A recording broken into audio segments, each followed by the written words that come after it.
My husband's dead father had a secret family for 24 years and my husband knew the entire time we were married, visiting them on fake business trips while his father spent on them and barely acknowledged our kids, so I divorced him. I am Rebecca, 41 years old. My husband Daniel is 43.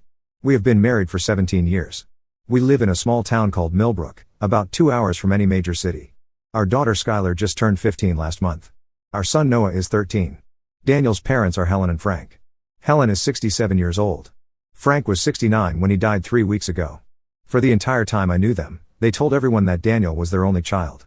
Helen mentioned once that she had a miscarriage before Daniel was born, but that was the only time anyone heard about another pregnancy. Frank died on a Tuesday morning. He was fixing the garage door when he collapsed. The neighbor found him an hour later. By the time the ambulance arrived, he was already gone. The doctor said it was a massive heart attack. There was nothing anyone could have done. The week between his death and the funeral was strange. Daniel stopped sleeping properly. He would get up at 2 or 3 in the morning and go sit in the living room with his phone.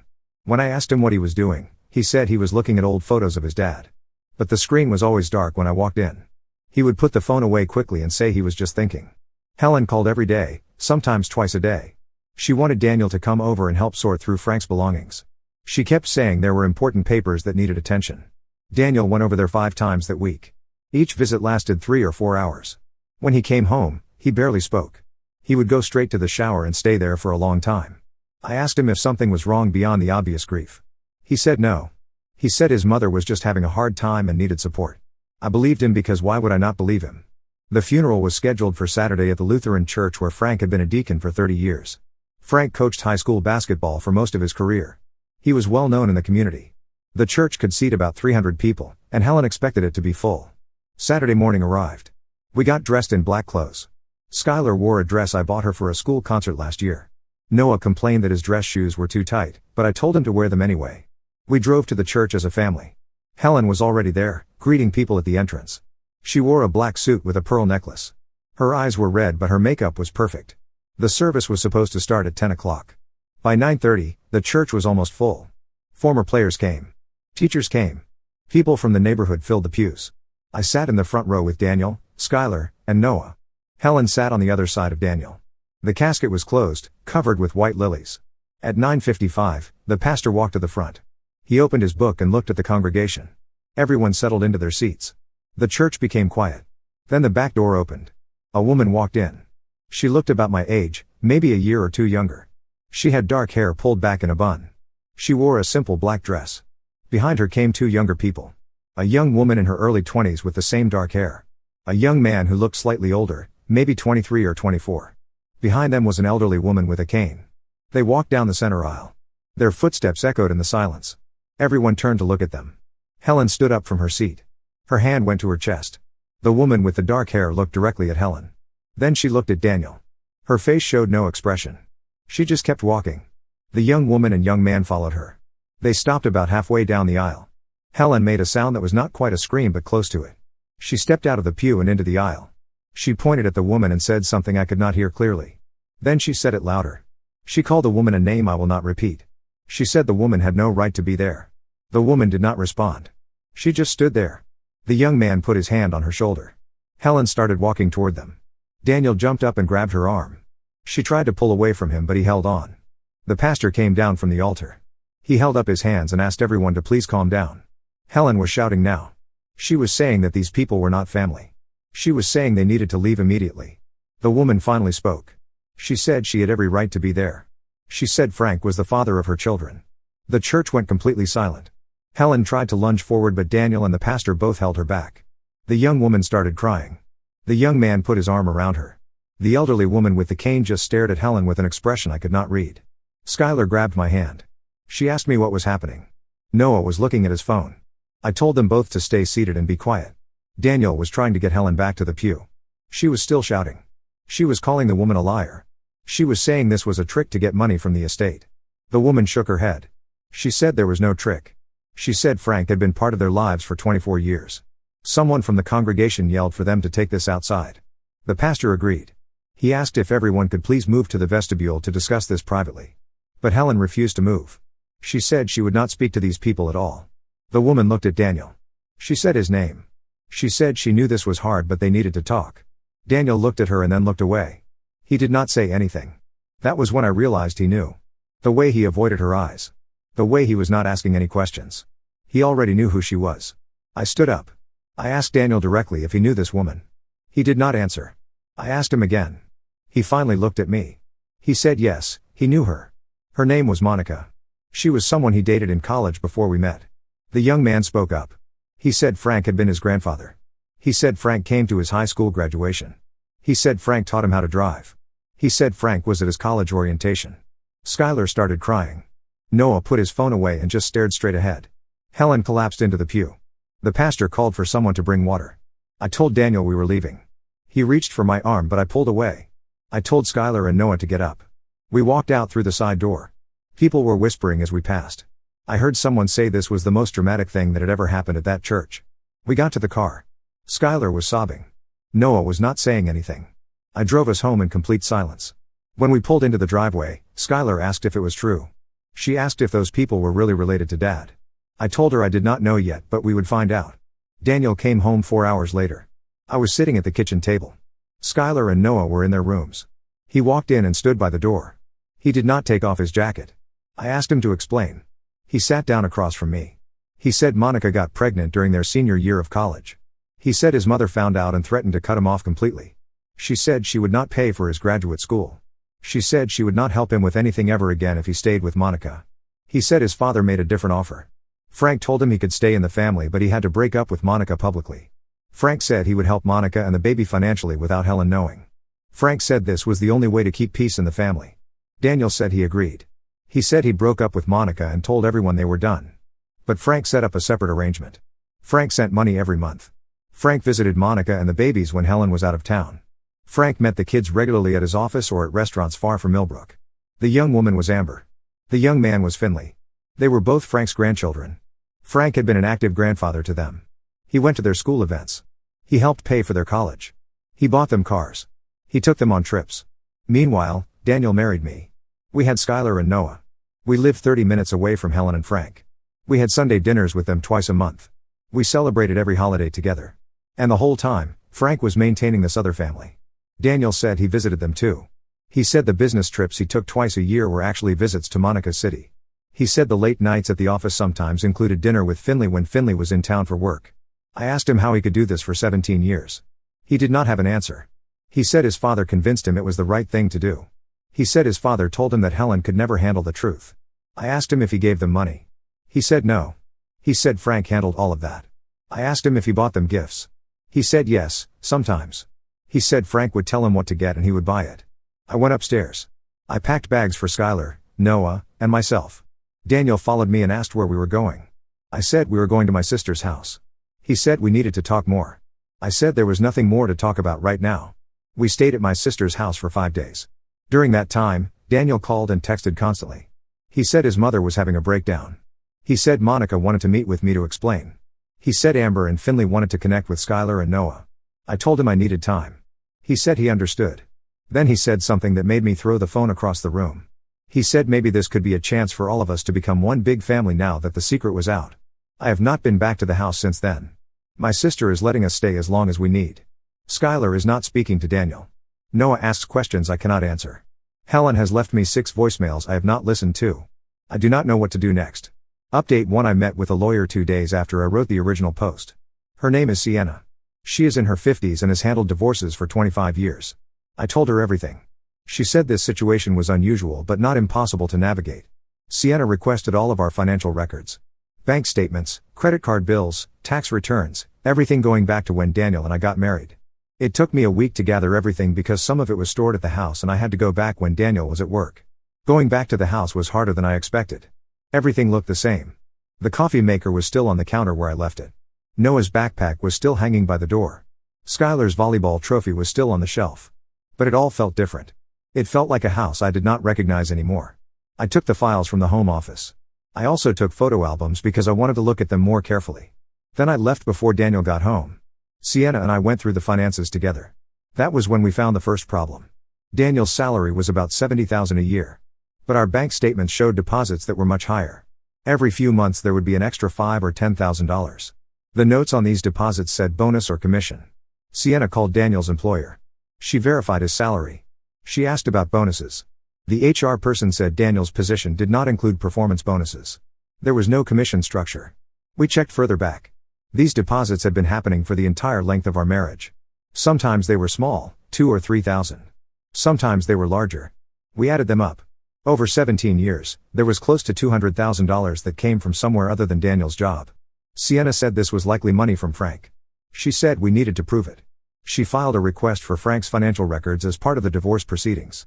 Helen's lawyer fought it at first, but the judge approved it. While we waited for those records, something else happened. I got an email from an address I did not recognize. The subject line said important information about Frank. I almost deleted it thinking it was spam. But something made me open it. The email was from a woman named Sharon. She said she worked as Frank's assistant at his office for 18 years. She said she just found out about the funeral incident from a mutual friend. She said there were things I needed to know. Sharon included her phone number. I called her that same day. She answered on the second ring.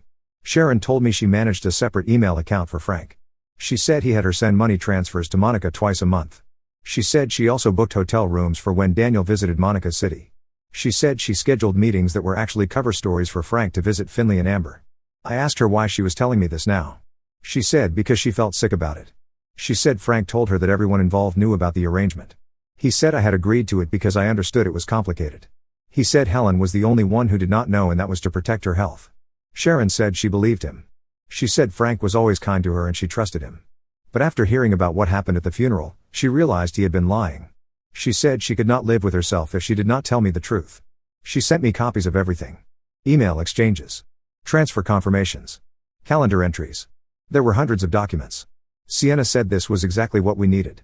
The financial records from Frank's estate arrived a week later. Helen's lawyer tried to redact parts of it, but the judge denied that request. When Sienna and I reviewed them, we found even more. Frank had been taking money out of accounts he shared with Helen. Not huge amounts at once, but consistently over 24 years. He would take out $800 here, $1,200 there. Helen never noticed because she did not check the accounts regularly. She trusted Frank to handle their finances. Frank had also purchased a house. Not a big house, but a decent 3-bedroom home in Monica City. The deed showed he bought it 9 years ago. Monica and her mother lived there. Frank paid the property taxes every year. He paid for repairs and maintenance. Sienna calculated the total amount. Between the direct payments to Monica, the house purchase, the gifts to Finley and Amber, and the money he funneled to Daniel, Frank had spent close to $600,000 on his secret family. I asked Sienna what this meant for the divorce. She said it meant Daniel had been living partially on money that should have been invested in our actual family. She said it meant he had been dishonest about our financial situation for our entire marriage. She said this would matter when the judge divided assets. Around this same time, Daniel did something that made everything worse. He picked up Skylar and Noah from school without asking me first.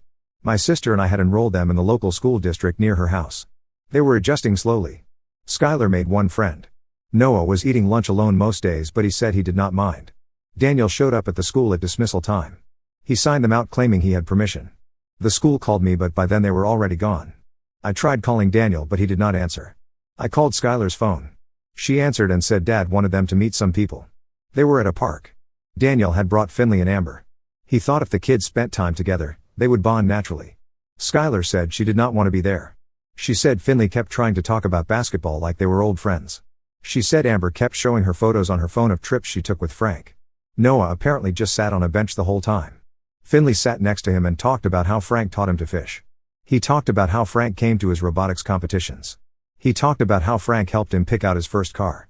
Skylar called me crying. She said she wanted to leave. I told her to stay where she was and I would come get them. I drove there as fast as I could. When I arrived, Daniel was sitting at a picnic table with Finley and Amber. Skylar and Noah were standing by the parking lot waiting for me. I told the kids to get in the car. Daniel walked over and said I was being unreasonable. He said the kids needed to know their half-siblings. I told him he should have asked me first. He said I would have said no. I said he was right about that. Finley came over and said he just wanted to get to know his brother and sister. I told him this was not the right time. Amber said her mom really wanted to talk to me. She said Monica felt terrible about everything and wanted to apologize in person. I did not respond to either of them. I got in the car with Skylar and Noah and drove away. Daniel called me later that night. He said I was being cruel. He said Finley and Amber did not do anything wrong. I told him he was right, they did not do anything wrong, but that did not mean my children were required to have a relationship with them. That conversation ended with Daniel saying I was teaching our kids to hold grudges. I hung up on him. 2 days after that incident, Noah said something that stuck with me. We were eating dinner at my sister's house.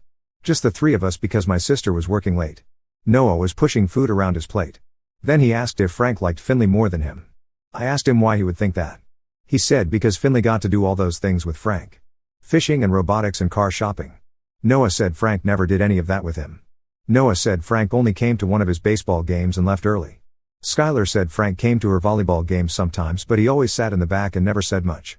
She said she thought he was just not interested in sports anymore. Now she realized he was probably tired from doing all those things with Finley and Amber. I did not know what to say to them. I still do not know what to say. Helen called me yesterday. I answered because I thought maybe she had something important to say about the estate or the divorce. Instead, she spent 20 minutes telling me that Frank was a good man who made a mistake. She said we all needed to forgive him now that he was gone. I asked her if she forgave him. She said that was different. She said she was his wife and what he did to her was a betrayal. Then she said what he did to me was complicated but not quite the same thing. I asked her how it was different. She could not answer. She just said families should stick together. I told her that ship had sailed. Then I hung up. Sienna filed the divorce papers last week. Daniel has been served. His lawyer already contacted Sienna to discuss terms. Daniel apparently wants to try mediation first. Sienna asked me what I wanted. I told her I wanted the house sold and the money split. I wanted primary custody of Skylar and Noah. I wanted him to be honest about every account he has. Sienna said those were reasonable requests. She said based on the evidence we had, we would likely get most of what we wanted. I have not told Skylar and Noah about the divorce papers yet. I will tell them this weekend. I do not think they will be surprised. Update 2: Helen had a stroke. It was not a major stroke, but it was enough to land her in the hospital for 4 days. Daniel called to tell me. He asked if I would come visit her. I said no. He said she was asking for me. I said that was not my problem anymore. Skylar asked if we should go see her. I told her she could make her own choice. She decided not to go. Noah said he wanted to send a card. I bought him one and he wrote something short. I mailed it for him. While Helen was in the hospital, her lawyer sent over some documents. Apparently, Helen was sorting through more of Frank's belongings and found something she thought I should see. It was a journal. Frank kept a journal for the last 8 years of his life. He did not write in it every day, but he wrote in it regularly. The entries were about his life with Monica, Finley, and Amber. He wrote about Finley's college graduation. He wrote about Amber's first teaching job. He wrote about vacations they took together. There was one entry from 14 years ago. It was dated 3 days before Noah was born. Frank wrote about how he was taking Finley to visit colleges that weekend. He wrote about how excited he was to show Finley different campuses. At the end of the entry, he mentioned that Daniel's wife was about to have a baby but he would not be able to visit the hospital because he had committed to this trip with Finley. There was another entry from when Skylar was 10. She had broken her wrist at volleyball practice. I took her to the emergency room alone because Daniel was supposedly at a work conference. Frank wrote about that same weekend. He wrote about taking Amber to an amusement park for her 19th birthday. He wrote about how much fun they had on the roller coasters. The journal had dozens of entries like this. Moments when Frank chose Monica's family over mine. Moments when Daniel did the same thing. Sienna said the journal could be useful in court if we needed it. But she thought we would not need it. Daniel's lawyer contacted her with a settlement offer. Daniel agreed to sell the house. He agreed to give me 60% of the proceeds because of the money Frank had been giving him during the marriage. He agreed to primary custody for me with visitation every other weekend and one weekday evening. He agreed to pay child support based on his actual salary, not including any money from Frank. He also disclosed 2 additional accounts. One was a savings account Frank set up for him years ago. It had about $40,000 in it. The other was an investment account with another $30,000. Sienna said both accounts needed to be included in the division of assets. The settlement offer was fair. Sienna said we could fight for more but it would take time and money and the outcome was not guaranteed. I agreed to the terms. Daniel signed the papers. The divorce will be final in about 3 months. Monica sent me a letter. It came to my sister's address. I do not know how she got the address. The letter was 4 pages long. She apologized for everything. She said she never wanted to hurt me or my kids. She said Frank convinced her that what they were doing was the only way. She said she tried to break things off with Frank several times over the years. But Frank always convinced her to continue. He said Helen was too fragile to handle the truth. He said Daniel needed to maintain his relationship with both families. He said the kids deserved to know their father and grandfather. Monica said she realized now that Frank manipulated all of them. She said she should have been stronger. She said she should have insisted on the truth coming out years ago. She said she was sorry. The letter ended with her saying she understood if I never wanted to speak to her. She said she was telling Finley and Amber to stop trying to contact Skylar and Noah. She said she hoped one day everyone could heal from this. I have not responded to the letter. I do not plan to. Daniel came by my sister's house last week to pick up Skylar and Noah for his first visitation weekend. It was awkward. He stood in the doorway and asked how I was doing. I said I was fine. He asked if we could talk sometime about everything that happened. I said there was nothing to talk about. Skylar packed a bag but she barely looked at him. Noah was more polite but quiet. They left with him and came back on Sunday evening. Skylar went straight to her room. Noah said the weekend was okay. He said they just watched movies and ordered pizza. I asked if Daniel talked about Monica or Finley or Amber. Noah said no. He said Daniel asked them questions about school and their friends but did not talk about anything serious. The house sold faster than Sienna expected. A couple with 3 young kids bought it. They offered asking price. The closing is scheduled for next month. I will get my share of the money and put it toward a place of my own. I have been looking at apartments near my sister. There is a 2-bedroom unit available in a building with good schools nearby. The rent is manageable with the child support and my part-time job. Skylar and Noah would have to share a room but they said they do not mind for now. Helen sent me a text message last week. It was the first time she contacted me directly since the stroke. She said she had been doing some thinking. She said she realized she pushed Frank into keeping secrets because she could not handle difficult truths. She said she was sorry for her part in all of this. I did not respond to that message either. Sharon, Frank's former assistant, called me a few days ago. She said she wanted to check on me. She said she had been thinking about everything she helped Frank hide. She said she could not believe she was so naive. I told her it was not her fault. She said she should have questioned things. I said Frank was good at making people believe him. She thanked me for saying that. We talked for about 20 minutes. She told me she quit her job. She said she could not work there anymore knowing what she had been part of. She said she was looking for something new. I told her I hoped she found something good. Before we hung up, she said something I keep thinking about. She said Frank used to talk about family being the most important thing. He said it all the time at the office. He had a picture frame on his desk that said family first. She said the whole time he was saying these things, he was lying to half his family. I thanked her for calling. She said to reach out if I ever needed anything. Update 3: The divorce is final. I signed the papers 3 weeks ago. Daniel signed them the same day. The judge processed everything quickly because we had a settlement agreement. Sienna said it was one of the smoother divorces she had handled, which seems strange given everything that led to it. I moved into the apartment near my sister last month. Skylar and Noah helped me unpack. The place is smaller than the house but it feels more like ours. Skylar put up posters in the shared bedroom. Noah organized his books on a shelf I bought from a second-hand store. My sister helped me paint the living room. We picked a light gray color. It took us 2 weekends but it looks better than the beige that was there before. I bought a couch from a family who was moving out of state. It is comfortable and only cost me $200. Skylar seems to be doing better. She joined the volleyball team at her new school. They practice 3 times a week. She made friends with 2 girls on the team. They came over last weekend to work on a school project. I made them snacks and left them alone to work. Noah is still quiet but he seems okay. He found a chess club that meets at the library on Thursday afternoons. He goes every week. He does not talk much about the people there but he comes home in a decent mood. Daniel sees them every other weekend like the custody agreement says. Sometimes he takes them to his apartment. Sometimes they go out to eat or see a movie. Skylar told me he has not mentioned Monica, Finley, or Amber in weeks. Noah said Daniel asked once if they wanted to meet them again and they both said no. He dropped it after that. Helen sent me a friend request on social media. I did not accept it but I did not block her either. I just left it sitting there. She has not sent another message since the one after her stroke. Last week I got a package in the mail. It was from Monica. Inside was a small box with a note. The note said she found this in Frank's things and thought I should have it. It was a photo album. The album had pictures of Daniel from college. There were photos of him at basketball games, at graduation, at parties with friends. Monica was in some of the photos. They looked young and normal and completely unaware of what was coming. Toward the back of the album there were newer photos. Frank with Finley at a baseball game. Frank with Amber at her college graduation. Frank and Monica at what looked like a holiday dinner. Daniel was in some of these photos too. Standing next to Finley. Sitting across from Amber. Smiling like this was all normal. There was one photo that I stared at for a long time. It was taken at a lake. Frank, Daniel, Monica, Finley, and Amber were all standing on a dock. They had fishing rods. They were all smiling. The date written on the back was from 6 years ago. That was the summer Daniel told me he had to go to a week-long training for work. He said it was mandatory and he would be busy the whole time so he might not call much. I put the album in a drawer. I do not know why Monica sent it. Maybe she thought I needed to see the full picture. Maybe she felt guilty and this was her way of dealing with it. I have not decided if I will keep it or throw it away.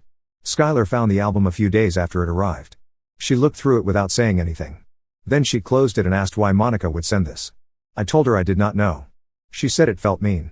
I said maybe it was not meant that way, but I understood why it felt like that. Sienna called me yesterday to confirm the final asset division went through. The money from the house sale is in my account. Daniel's portion went to his account. The 2 accounts Frank set up for him were split according to the agreement. Sienna said everything was finished from a legal perspective. I asked her if cases like this were common. She said every divorce had its own specific problems, but the pattern of long-term deception was more common than people wanted to believe. She said most of the time the truth comes out in smaller ways.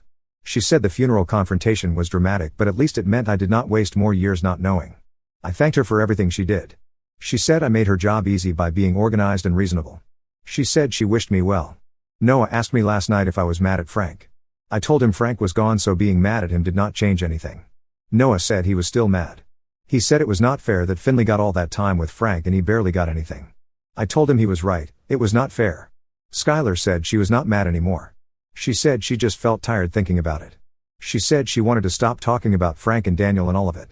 She said she wanted to focus on school and volleyball and her friends. I told her that sounded like a good plan. I blocked Daniel's number last week.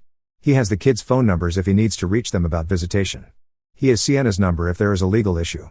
He does not need to have mine anymore. Skylar noticed and asked why. I told her there was no reason for us to talk directly anymore. She said that made sense. I have been working more hours at my job. It is just administrative work at a medical office, but it pays enough and the schedule is flexible. My boss said there might be a full-time position opening up in a few months if I was interested. I said I was. My sister took me out for coffee last weekend. We sat outside even though it was cold. She asked how I was really doing. I told her some days were fine and some days were harder. She said that was normal. She said I was handling everything better than she would have. I told her I did not feel like I was handling it well.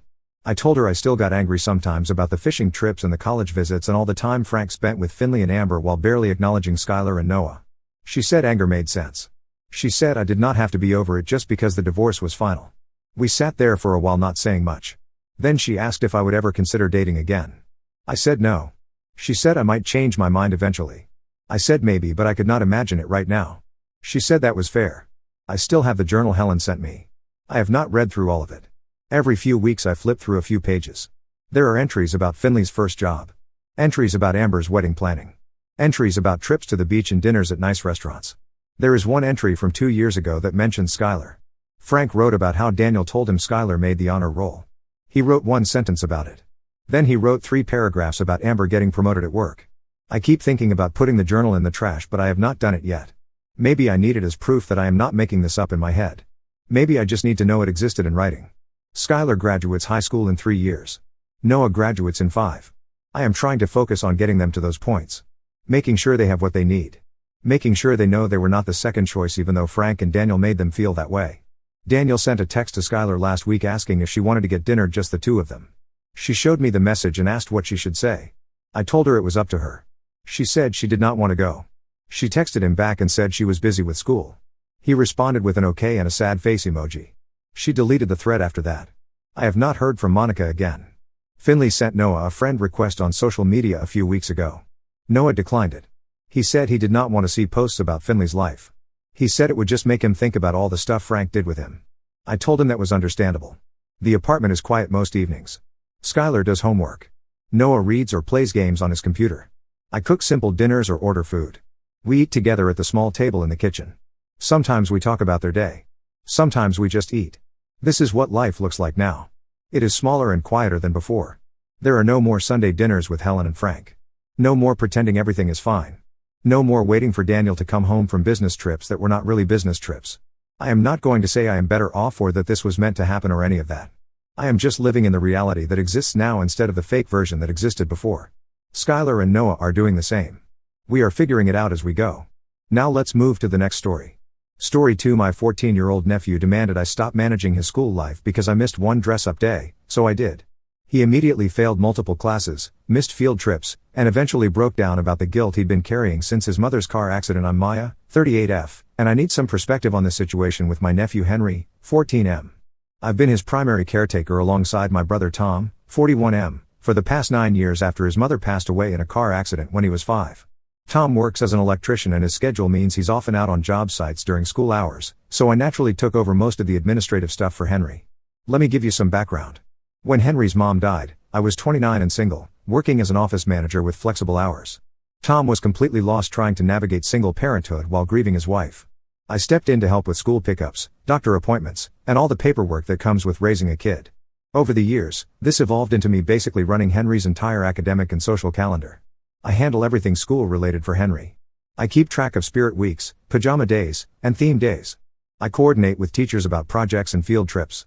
I make sure his permission slips are signed and returned on time. I organize his school supplies at the beginning of each year and replenish them throughout. I communicate with coaches about sports schedules and tournament dates. I even handle the parent-teacher conferences because Tom's work schedule makes it nearly impossible for him to attend during school hours. Beyond school, I manage Henry's personal needs too. I buy his clothes when he outgrows them. I keep track of when he needs new sneakers or winter gear. I coordinate his haircut appointments. I handle his medical checkups and make sure his vaccinations are current. When he wanted to join the debate team last year, I researched the schedule, filled out the forms, and drove him to practices until Tom could adjust his route to pick him up. The arrangement worked well for years. Tom contributes financially and handles weekend activities with Henry. He takes him fishing, to baseball games, and they work on his old motorcycle together in the garage. Tom also handles discipline when needed and makes the bigger parenting decisions. We split responsibilities based on our schedules and strengths, and Henry seemed to thrive under this system. My situation changed 2 years ago when I got married to David, 35M. David understood the arrangement with Henry from the beginning and has been supportive. We don't have kids of our own yet, so I continued managing Henry's schedule without any major adjustments. David sometimes helps with pickups or attends Henry's games when Tom can't make it. The problem started about 6 months ago. Henry began making comments about how I organize things differently than his friends' parents. He complained that I pack his lunch wrong or that I choose clothes he doesn't like when I go shopping for him. These were minor complaints, and I tried to accommodate his preferences as he got older and developed his own opinions. The situation escalated 3 weeks ago during a particularly busy period in my life. David and I were in the middle of refinancing our house, which required multiple appointments and paperwork deadlines. I was also covering for a coworker who was on medical leave, which meant longer hours at the office. Additionally, I was taking evening classes to complete a certification program that would help with a promotion at work. During this stressful time, I missed Henry's school announcement about a special dress-up day for homecoming week. The school had sent an email about Decades Day where students were supposed to dress up like they were from different decades. I saw the email the night before but completely forgot to mention it to Henry or set out appropriate clothes for him.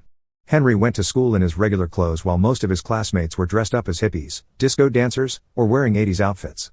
When he got home that afternoon, he was clearly upset about being the only one not participating. Instead of just being disappointed, he became confrontational about it. He told me that since I couldn't keep track of school events properly, maybe his dad should start getting all the school emails instead.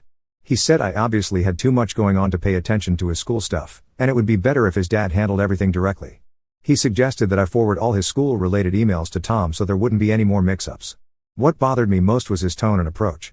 He wasn't asking nicely or expressing concern about missing events.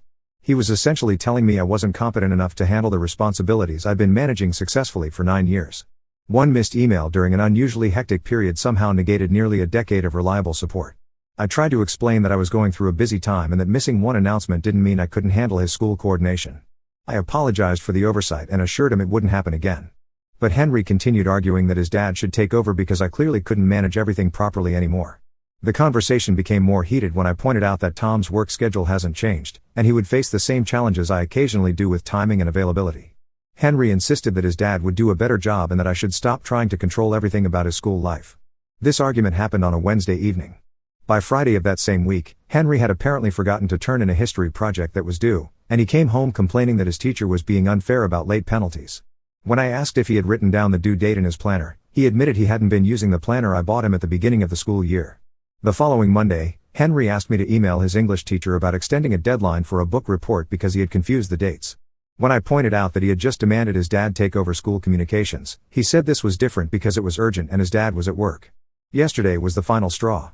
Henry's school has a policy where students need to bring a signed form for any after-school activities, including staying late for extra help or club meetings. Henry wanted to stay after school to work on a science project with classmates, but he had forgotten to get the form signed. He called me during my lunch break, demanding that I leave work immediately to bring a signed form to school. When I explained that I couldn't leave work on such short notice and suggested he call his dad, Henry became angry. He said his dad was on a job site and couldn't come, so I needed to handle it. When I reminded him that he had requested his dad take over his school management, Henry said I was being petty and that I should just help him this one time. I told Henry that if he wanted his dad to handle school communications and coordination, then his dad should handle all school-related issues, including emergency form signing. Henry accused me of abandoning him and said I was being mean just because he had criticized me about the dress-up day. That evening, I talked to Tom about the situation. He had been aware of Henry's complaints but hadn't realized how confrontational Henry had become about my involvement. Tom admitted that he had sometimes felt guilty about relying on me so heavily for Henry's care, but he also acknowledged that his work schedule hasn't changed and he would struggle to manage all the school-related tasks during business hours. Tom suggested that maybe Henry needed to experience some natural consequences to appreciate the coordination that goes into managing his school life. He said that when Henry was younger, he had sometimes suggested letting Henry miss activities or face deadlines on his own to learn responsibility, but I had always stepped in to prevent him from experiencing any negative outcomes. Now I'm considering actually following through on Henry's request. If he believes his dad should handle all school communications and coordination, then maybe that's exactly what should happen. I would forward all of Henry's school emails to Tom and step back from managing Henry's academic calendar, forms, and administrative needs. I know this would likely result in Henry missing some activities or deadlines because Tom's schedule makes it difficult for him to monitor emails during work hours or handle last-minute school requests. Henry might miss sign-ups for sports teams, forget about spirit days, or face consequences for late assignments when no one reminds him about due dates. Part of me thinks this natural consequence approach might teach Henry to appreciate the effort that goes into keeping his school life organized. Another part of me worries that I'm being petty or vindictive by stepping back when he's clearly still learning how to manage these responsibilities himself. I'm also concerned about how this change might affect my relationship with Henry long-term. I've been a consistent presence in his life for 9 years, and suddenly withdrawing my support might damage our bond permanently. At the same time, I don't think I should continue managing his school life while he criticizes my competence and demands that someone else take over. So AITA for considering stepping back from managing Henry's school coordination after he demanded that his dad take over these responsibilities instead? Update 1. I wanted to update everyone on what happened after I posted about Henry and the school coordination situation. I decided to follow through with his request, and the results have been both predictable and surprising. The day after my original post, I had a conversation with Tom about transitioning Henry's school management to him. Tom understood my position and agreed that Henry needed to learn some lessons about responsibility and appreciation. We decided to make the change gradually but firmly. I started by forwarding all of Henry's school emails to Tom's email address. I also contacted Henry's teachers and the school administration to update their records so that all future communications would go directly to Tom. I explained to the school that Henry's father would now be the primary contact for all academic and administrative matters. The transition began the following Monday. I told Henry that as he had requested, his dad would now handle all school-related coordination. I explained that any school forms, permission slips, or communication needs should go through Tom directly. Henry seemed pleased with this arrangement initially, saying it would be better this way. The first issue came up within 3 days. Henry's debate team had a tournament sign-up deadline on Thursday, and the email notification went to Tom's work email on Tuesday morning. Tom was installing electrical systems in a new office building that week and didn't check his email until Wednesday evening. By then, the sign-up window had passed, and Henry missed the opportunity to participate in the tournament he had been preparing for since the beginning of the semester. When Henry found out he couldn't participate in the debate tournament, he immediately came to me asking if I could email the coach to request a late registration. I reminded him that his dad was now handling all school communications and he should discuss it with Tom. Henry argued that this was an emergency and I should just send one email to fix the situation. I stuck to our new arrangement and told Henry to work with his dad on resolving the issue. Tom did email the coach, but the team roster was already finalized and they couldn't accommodate late additions because they had already arranged travel and hotel bookings based on the number of participants. Henry was upset about missing the tournament, but instead of recognizing that the communication gap had caused the problem, he blamed Tom for not checking email frequently enough. He complained that his dad wasn't as organized as I had been and that the new system wasn't working. The second major issue happened the following week with Picture Day. The school had sent information about Picture Day packages and ordering deadlines to Tom's email. Tom saw the email but didn't realize he needed to pre-order packages or send payment with Henry on Picture Day. Henry went to school unprepared and came home with a basic photo package information sheet instead of the yearbook photos his friends had taken. When Henry realized he would have generic school photos instead of the personalized packages his classmates had, he became frustrated with both Tom and me. He accused Tom of not reading emails carefully and blamed me for creating this situation by stepping back from school coordination. The most significant incident happened 3 weeks into the new arrangement. Henry's science class was organizing a field trip to a local science museum, and students needed to submit signed permission slips and payment by a specific deadline to secure their spots. The email with trip details and forms went to Tom on a Friday afternoon. Tom was working overtime that weekend on an emergency electrical repair job and didn't see the email until Sunday night. He printed the forms and gave them to Henry on Monday morning, but Henry forgot to take them to school. The forms sat in Henry's backpack for 2 days while he attended classes but never submitted them to his science teacher. By Wednesday, when Henry finally remembered to turn in the forms, the trip was fully booked and the deadline had passed. Henry's science teacher explained that they had a limited number of spots due to transportation constraints, and all positions had been filled by students who submitted their forms on time. Henry was devastated about missing the field trip because it connected to a major project they were working on in class. Students who attended the trip would have access to specific exhibits and information that would enhance their project grades. Henry would have to complete the project based only on textbook research and online resources. This time, Henry came to me crying and begging me to fix the situation. He asked me to call the school, email the teacher, or find some way to get him on the field trip. He promised he would never criticize my organization again if I could just solve this one problem for him. I felt terrible seeing Henry so upset, but I maintained our boundary. I explained that his dad was now responsible for school communications and coordination, and any solutions would need to come through Tom. I suggested that Henry work with his dad to see if there were any options, but I wouldn't be stepping back into the coordination role. Tom tried calling the school and speaking with Henry's science teacher, but there were genuinely no spots available and no exceptions could be made due to safety and insurance requirements for field trips. Henry would have to accept the consequence of missing the trip and complete his project with alternative resources. The aftermath of the science trip situation revealed something I hadn't expected. Henry started complaining to other family members about both Tom and me. He told his paternal grandparents that Tom wasn't taking care of his school needs properly and that I was being mean by refusing to help fix problems. Henry's grandparents called Tom to express concern about Henry's education and well-being. They suggested that the current arrangement wasn't working and that I should resume handling Henry's school coordination since I had been successful at it for so many years. Tom had to explain the entire situation to his parents, including Henry's disrespectful behavior and demands that I step back from school management. Tom's parents were surprised to learn about Henry's attitude and the way he had spoken to me about my competence and organization skills. The conversation with his grandparents led to a family meeting where Tom's parents spoke directly with Henry about respect and appreciation. They explained that I had voluntarily taken on responsibilities for his care and education for 9 years, and his response to one minor oversight had been inappropriate and hurtful. Henry's reaction to this family meeting was not what anyone expected. Instead of apologizing or showing appreciation, Henry became defensive and angry. He argued that he should have the right to choose who handles his school affairs and that everyone was overreacting to his preference for his dad to be involved. Henry maintained that his original complaint was reasonable and that he shouldn't be forced to accept help from someone who makes mistakes. He said he would rather handle his own school coordination than deal with adults who were being dramatic about his feedback. This response shocked Tom's parents and confirmed Tom's growing concern that Henry had developed an entitled attitude about the support he receives. Tom realized that Henry had never learned to appreciate the effort that goes into managing another person's schedule and responsibilities. The situation has created tension in our extended family. Some relatives think I should resume helping Henry since he's still learning and makes mistakes due to his age. Others believe Henry needs to experience consequences to develop maturity and respect for the people who support him. Tom and I have decided to maintain our current arrangement for the remainder of the school semester. Henry will continue working with his dad for all school-related needs, and I will not step back into the coordination role regardless of any problems that arise. Henry has started taking on more responsibility for tracking his own deadlines and assignments, but he's also become more distant from me. He's polite when necessary but no longer seeks out my company or asks for my opinion about things unrelated to school. I'm hoping this approach will eventually help Henry develop better organizational skills and a greater appreciation for the support he receives, but right now our relationship feels strained and uncertain.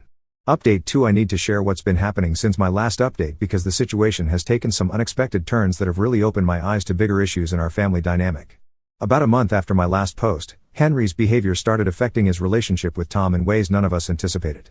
As Henry continued missing deadlines and opportunities due to poor coordination between him and his dad, he began blaming Tom more aggressively and started making comparisons between Tom and his deceased mother. Henry began telling Tom that his mom would never have let him miss important school events. He said his mom had been more organized and better at keeping track of things than Tom was. These comments clearly hurt Tom deeply, especially since Henry had never made these comparisons before during all the years I was handling school coordination. The breaking point came when Henry failed to turn in a major English project on time because neither he nor Tom had been tracking the due date properly. Henry received a failing grade for the assignment, which significantly impacted his overall grade in the class. When Tom tried to discuss the situation with Henry and talk about better organization strategies, Henry exploded. Henry told Tom that his mom would have made sure the project was completed on time and that Tom was a terrible father who didn't care about his education. He said his mom had been smarter and more capable than Tom, and that he wished Tom had died in the car accident instead of her. Tom was devastated by these words. He called me that evening in tears, sharing what Henry had said and admitting that he didn't know how to handle the situation. Tom said he had never heard Henry express such angry feelings about his mother's death or blame him for surviving the accident. I was shocked by Henry's cruelty toward Tom. While I understood that Henry was frustrated about his school performance and missing activities, attacking Tom's grief and survival seemed like a completely different level of harmful behavior that went far beyond typical teenage rebellion. Tom decided he needed to have a serious conversation with Henry about respect and boundaries. He told Henry that while he understood school coordination was challenging, using his mother's death as a weapon in arguments was unacceptable and hurtful beyond measure. Henry's response surprised everyone. Instead of apologizing or showing remorse for his hurtful words, Henry doubled down on his position. He said he had been thinking about his mom more lately and realized how much better she had been at taking care of him compared to the current situation. Henry told Tom that his mom had never forgotten important dates or let him miss activities. He said his mom had been better at everything related to his care and that Tom had been lucky to have her handling the difficult parts of parenting. What Henry didn't realize, and what Tom finally revealed during this conversation, was that Henry's mother had actually struggled significantly with organization and time management. Tom had been the parent who handled most scheduling, appointment coordination, and deadline tracking in their household. Tom explained to Henry that his mother had been wonderful in many ways but that keeping track of school events and managing schedules had not been her strength. Tom had been the one checking school emails, coordinating with teachers, and making sure Henry had what he needed for various activities during the years before his mother's death. After his mother died, Tom had initially tried to maintain all those responsibilities himself, but his work schedule and grief made it nearly impossible. That's when I stepped in to help with coordination, taking over tasks that Tom had previously managed rather than tasks his mother had handled. Henry was stunned by this revelation. He had created an idealized memory of his mother's organizational skills that didn't match reality. His complaints about Tom's inability to manage school coordination were actually complaints about Tom not maintaining the same level of involvement he had provided when Henry was younger. This discovery led to Henry having what appeared to be a breakdown of sorts. He became quiet and withdrawn, spending most of his time in his room. He stopped complaining about missed activities or deadlines and instead seemed to lose interest in school events entirely. Tom became worried about Henry's emotional state and decided to arrange for Henry to speak with a counselor at school. The counselor helped Henry process his feelings about his mother's death and his unrealistic expectations about how perfectly organized his early childhood had been. During counseling sessions, Henry revealed that he had been angry about his mother's death for years but had never expressed those feelings directly. Instead, he had been taking out his frustration on the people who were trying to help him, particularly me as the person who had stepped into a supportive role after his mother died. The counselor explained to Tom and me that Henry had been experiencing delayed grief reactions and displacement of anger. He had idealized his mother in his early childhood as a way of avoiding the pain of loss, but this idealization had created impossible standards for everyone else in his life. Henry's criticism of my organizational skills and his demands that Tom take over school coordination had been ways of expressing anger about his mother's absence without directly confronting his grief. He had been testing whether Tom and I would abandon him the way death had taken his mother away. This psychological insight helped explain Henry's behavior, but it didn't immediately improve our family dynamics. Henry continued to be distant and seemed uncomfortable around both Tom and me after his idealized memories had been challenged. The most difficult part of this period was watching Henry struggle with the reality that his mother hadn't been perfect and that his early childhood hadn't been as flawlessly managed as he had convinced himself. He seemed to feel guilty for having criticized Tom's parenting when Tom had actually been the organized one in his original family. Tom tried to reassure Henry that his mother had been a wonderful parent despite not being strong in organization, and that different parents contribute different strengths to a family. But Henry seemed unable to accept this balanced view and instead swung between idealizing his mother and feeling guilty for having unrealistic memories. About 3 weeks ago, Henry made a decision that surprised everyone. He told Tom that he wanted to try managing his own school coordination entirely rather than having either Tom or me handle it. He said he needed to prove to himself that he could be responsible for his own academic success. Tom and I discussed this request and decided to support Henry's desire for independence while maintaining some safety nets. We agreed that Henry could manage his own deadlines and communication with teachers, but we would still receive copies of important school emails so we could intervene if he was about to miss something crucial. Henry has been working hard to stay organized on his own. He bought himself a planner and has been writing down all his assignments and due dates. He checks his school email daily and responds to teacher communications promptly. He hasn't missed any major deadlines or activities in the past 3 weeks. However, Henry's relationship with me remains strained. He's polite and respectful, but he seems uncomfortable around me. I think he feels embarrassed about how he treated me and doesn't know how to rebuild our relationship after everything that happened. I've been trying to give Henry space while remaining available if he wants to reconnect, but I'm not sure if our relationship will ever return to what it was before this situation started. Update 3. I'm writing this final update because I think our situation has reached a stable point, though not necessarily the resolution I had hoped for when this all began. Henry continued managing his own school responsibilities throughout the remainder of the semester with mixed results. He successfully kept track of most assignments and deadlines, but his grades suffered because he was spending so much energy on organization that he had less time and mental capacity for actual studying and learning. His teachers noticed that Henry seemed stressed and overwhelmed by trying to manage everything independently. His English teacher contacted Tom to express concern that Henry appeared to be struggling with time management and seemed to be putting pressure on himself to be perfect in his organizational skills. During winter break, Henry finally approached me directly for the first time since our conflict began. He asked if we could talk privately, and I agreed. What he told me during that conversation was both heartbreaking and enlightening. Henry explained that he had been carrying guilt about his mother's death for years, feeling responsible because he had been arguing with her about homework on the day of the accident. His mother had been rushing to pick him up from school after staying late to help him with a project, and Henry believed that if he had been more responsible about his schoolwork, she wouldn't have been driving during rush hour that day. This guilt had created a complicated relationship with school-related support. Henry wanted help with academic coordination because he felt overwhelmed, but he also felt guilty about needing help because he believed his neediness had contributed to his mother's death. When I stepped in to manage his school life, it provided relief but also increased his guilt. Henry's criticism of my organizational skills and his demand that Tom take over had been his way of creating distance from support that made him feel guilty while also expressing anger about needing help at all. He said he had never intended to hurt me personally but had been trying to push away reminders of his own perceived inadequacy. Learning about Henry's guilt and internal struggle helped me understand his behavior, but it also made me realize that our family had been dealing with grief and trauma in ways that weren't healthy for any of us. Henry had been carrying emotional burdens that were too heavy for a teenager, and Tom and I had been trying to help without understanding the deeper issues involved. Henry apologized for the way he had treated me and asked if I would be willing to help him with school coordination again. He said he had learned that managing everything alone was overwhelming and that he appreciated the support I had provided over the years. I told Henry that I needed time to think about how to move forward. While I understood his behavior better now, the experience had been hurtful and had changed how I viewed our relationship. I wasn't sure if I could go back to the same level of involvement without feeling resentful or without enabling his avoidance of responsibility. After discussing the situation with David and Tom, I decided to offer Henry a modified level of support. I agreed to help him with major deadlines and important school events, but I would not resume managing every detail of his academic life. Henry would need to track daily assignments and routine communications himself, and I would serve as a backup for significant issues. This arrangement has worked reasonably well over the past few months. Henry has become more responsible about his day-to-day school management while still receiving support for bigger challenges. His grades have improved, and he seems less stressed than when he was trying to handle everything alone. However, our relationship has not returned to what it was before the conflict. Henry is grateful for my help and treats me with respect, but there's a distance between us that wasn't there before. We don't have the easy, close relationship we once shared, and I don't think Henry sees me as a parental figure in the same way he used to. Tom has also been affected by everything that happened. Learning about Henry's guilt regarding his mother's death and his idealized memories of their early family life has been difficult for Tom to process. He's been working with his own counselor to deal with grief issues that he thought he had resolved years ago. The extended family dynamics have shifted as well. Tom's parents now understand the complexity of the situation and have stopped pressuring me to resume full responsibility for Henry's care. They've been more supportive of Henry taking on age-appropriate responsibilities and learning to appreciate the help he receives. Looking back on this entire experience, I think everyone involved learned important lessons, but at a significant cost to our family relationships. Henry learned about responsibility and appreciation, but he also had to confront traumatic feelings about his mother's death that created lasting changes in how he relates to support from others. Tom learned about communication and the importance of understanding deeper emotional issues, but he also had to revisit his own grief and guilt about his wife's death in ways that have been painful for him.